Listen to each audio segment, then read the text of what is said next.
Mais donc, pour bien comprendre comment on fonctionne en tant qu'homme et en tant que femme, et voir pourquoi nous ne sommes pas égaux, j'ai mis pas mal de temps avant de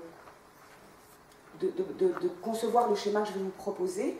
Donc c'est un travail que j'ai fait puisque je travaille en médecine énergétique, donc j'utilise le pouls chinois et l'antenne de l'équerre, et ça me permet de voir un petit peu quand les gens viennent et qu'ils ont différents soucis, de voir comment circule leur énergie.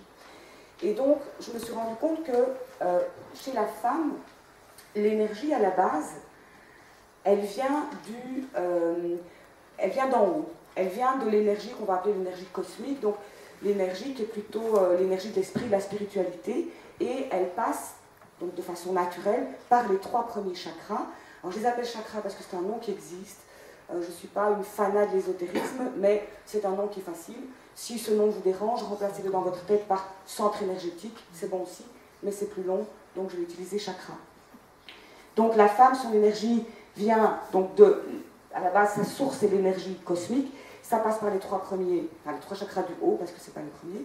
Le chakra, ici numéro 7, qui est le chakra de la couronne, donc qui permet cette connexion. Le chakra, ici, qui est le chakra de l'intuition. Et le chakra de la gorge, la communication. C'est pour ça que les femmes parlent beaucoup.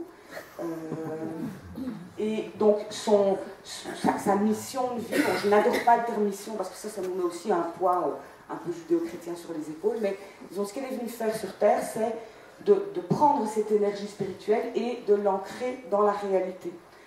Faire un enfant, finalement, c'est de l'immatériel total, l'âme, que la femme met au monde dans la matière, dans un corps. Donc ça, c'est son rôle. Bon, je ne dis pas que le rôle de la femme n'est que de faire les enfants, hein, on s'entend bien, mais la symbolique de l'énergie de la femme, c'est celle-là. Et donc, quand une femme peut prendre quelque chose qui lui vient de l'inspiration et le concrétiser, elle est plus heureuse. Elle sait qu'elle fonctionne dans son bon rythme.